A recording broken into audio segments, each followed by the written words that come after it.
Fala pessoal, no vídeo de hoje eu vou mostrar isso aqui, ó. Sabia que dá para você desligar um disjuntor por um botão? Pois é, existe a possibilidade de fazer o acionamento remoto de um disjuntor, que eu vou mostrar para vocês aqui nesse vídeo. Mas antes da gente ver esse desligamento remoto aí do disjuntor, vamos falar o seguinte. Esse disjuntor aqui, ele é um disjuntor que vai trabalhar com uma corrente nominal de 20 amperes. E é isso mesmo, você pode olhar aqui, ó.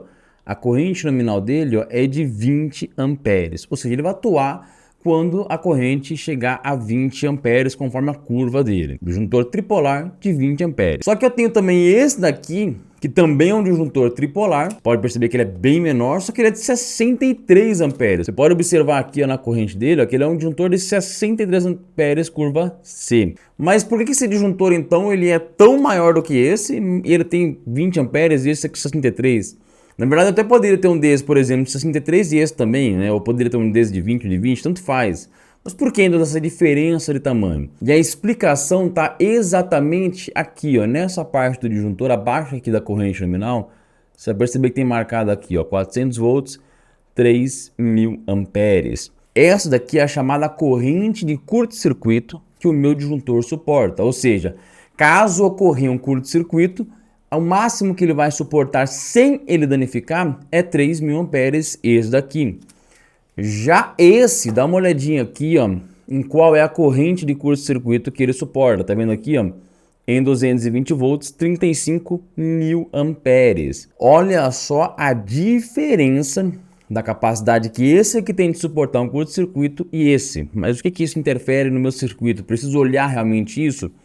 Eu já fiz um vídeo aqui no canal mostrando e detalhando o que é a corrente de curto-circuito, como você calcula e qual a importância da aplicação correta e como é que você vai aplicar corretamente o disjuntor conforme a sua curva de curto-circuito corretamente lá no quadro de distribuição. Mas para você entender de uma forma bem simples, depois você vai lá e assiste com mais detalhes.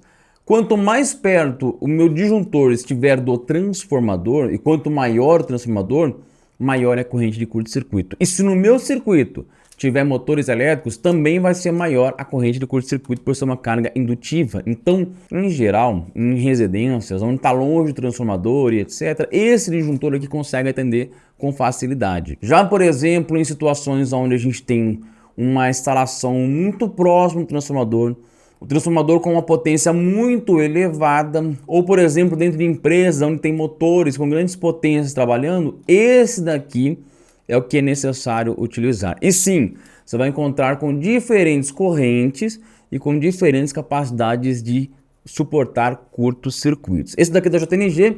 Depois eu vou deixar aqui embaixo também o link da descrição do catálogo da JNG. Você consegue clicar lá e visualizar todos os modelos com todas as curvas de correntes que você necessita para a sua aplicação correta. Mas calma aí, que tem muita coisa sobre esse daqui, que é o chamado disjuntor caixa moldada. Esse aqui é o chamado mini disjuntor, que você fixa ele no trilho DIN. Esse daqui você vai fixar diretamente com parafusos na placa de fixação. E tem muita coisa aqui sobre ele que eu vou mostrar para vocês agora. Primeiro a gente vai começar abrindo ele aqui, ó, tirando esses 4 parafusos, aonde você consegue tirar essa capa dele e você tem acesso direto ao mecanismo aqui do disjuntor. E olha só que interessante, quando eu vou pegar meu disjuntor, eu vou forçar ele aqui para desligado e vou ligá-lo, agora está na posição de ligado. Essa alavanca que ele tem aqui, ó, quando você pressiona ela, ó, você consegue atuar ele e aí ele desligou. E aí com essa bobina, que é chamada bobina de abertura, onde eu tenho aqui, ó, 2 terminais, onde eu vou ligar aqui os 220 volts. E aqui parece até uma solenoide, né? Talvez você se recorde do formato de uma solenoide. Quando ela é energizada, ela puxa essa alavanca aqui. Que ele vai fazer aqui a função exatamente de quando ele estiver ligado, ele vai puxar aqui, ó, essa alavanca com a bobina e ele vai atuar o meu disjuntor. Então, para poder montar é bem simples, ó. Com o meu disjuntor ligado, essa alavanca vai entrar justamente aqui, ó, onde ela vai precisar, ó, acionar. Tá vendo aqui, ó? Ela vai entrar na posição aqui onde ela vai acionar a manopla aqui de atuação dele. Feito isso, eu vou encaixar aqui também esse suporte da bobina aqui. Colocado aqui agora, é só eu vir e colocar a minha tampa, ok? Porém, eu vou deixar ele aberto agora para vocês visualizarem ele atuando.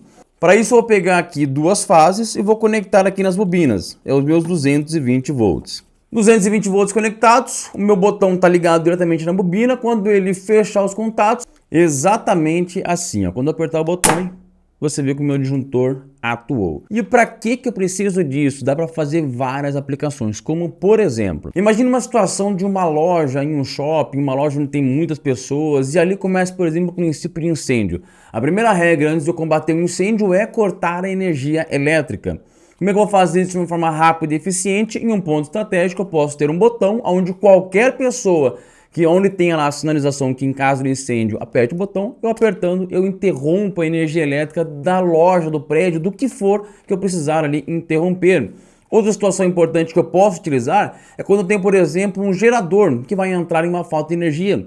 Eu posso ter um sistema no qual automaticamente, ou através de botões também, eu posso desligar a energia da rede elétrica, impossibilitando que ligue rede e gerador junto, e várias outras aplicações que você consegue fazer com essa função, com esse chamado acionamento remoto. E não parou por aí não, esse disjuntor caixa moldado ele tem uma outra configuração aqui interessante, que é essa daqui. Quando o mini disjuntor ele atua por sobrecarga ou curto-circuito, o que vai ocorrer é isso daqui. E você pode chegar no painel e não saber se alguém desligou o disjuntor ou se ele realmente atuou, e pode acabar surgindo aquela dúvida. Já o disjuntor caixa moldada, olha só, quando o meu disjuntor estiver ligado, ele tem inclusive esse botão aqui de teste, no qual quando eu pressiono, ele vai atuar.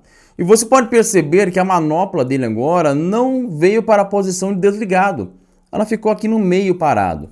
Isso é o chamado trip do disjuntor, que é justamente uma função no qual você consegue visualizar e saber se ele realmente atuou ou não. E para poder agora reenergizar, eu preciso passar ele para a posição de desligado e religá-lo. E olha só, eu posso desligar o disjuntor e vir aqui com esse bloqueio, colocando um cadeado aqui e impedir que qualquer pessoa venha a energizar um circuito que você desligou, por exemplo, para fazer manutenção conforme a NR10 exige. Você vai lá, coloca um bloqueio, onde só você vai ter a chave e vai poder reenergizar de novo. Ou seja, enquanto você estiver lá fazendo manutenção, você foi lá e colocou o cadeado, e cada eletricista que for fazer manutenção é necessário que ele também coloque o cadeado dele para bloquear a energização involuntária do circuito. E esse cadeado eu também posso colocar com o disjuntor ligado. Aqui, ó, eu posso simplesmente ligar o disjuntor, colocar o bloqueio e colocar o cadeado. Mas que absurdo, eu vou bloquear o disjuntor ligado. Você já deve ter visto vídeos na internet do pessoal bloqueando esse disjuntor para ele não desligar, porque tá desligando e a pessoa não sabe como é que faz, aí vai lá, coloca alguma coisa para que ele não desative. E você tá falando um absurdo desse para manter o disjuntor ligado, bloqueado? Exatamente isso. Dá uma olhadinha aqui, ó. Quando esse disjuntor ele está bloqueado, ligado, nenhuma pessoa consegue vir e desligar um circuito, porque você não quer que desligue ele, então você bloqueia ele ligado. Porém, quando eu vier aqui fazer um teste, ó, simulando uma sobrecarga ou curto-circuito, ele também vai atuar entrando na posição de trip, ou seja, não vai impedir o meu disjuntor de funcionar. Ele vai continuar funcionando, ou seja, eu impedir que uma pessoa fosse lá e desligasse ele numa situação onde não pode, um circuito que é importantíssimo que esteja funcionando, e ele atuou. Eu chegando lá, eu vou visualizar agora a situação de trip, eu vou retirar o bloqueio, ou seja, nenhuma pessoa vai conseguir reenergizá-lo sem que tire o bloqueio, desligue o disjuntor e rearme novamente. Olha só quanta função tem em um disjuntor caixa moldada, esse modelo aqui da JNG. Eu tenho certeza que você já conseguiu enxergar várias aplicações importantíssimas que você consegue utilizar um disjuntor desse. E eu gostaria de te convidar a participar do nosso curso de eletricista instalador, para você poder fazer instalações elétricas tanto prediais, em lojas, galpões e muito mais, tanto na prática quanto na teoria, aprendendo a dimensionar, calcular corretamente circuitos, aplicar corretamente dispositivos como esses, com toda a técnica necessária, e se tornar um profissional na área da elétrica e não ter medo nenhum de atuar nessa área. Então, aproveita aqui embaixo, clica aqui embaixo no link, faça parte do nosso grupo de alunos de eletricista instalador e se torne um profissional ainda hoje mesmo. Então não esqueça, deixa aquele like, seu comentário e eu te aguardo no próximo vídeo.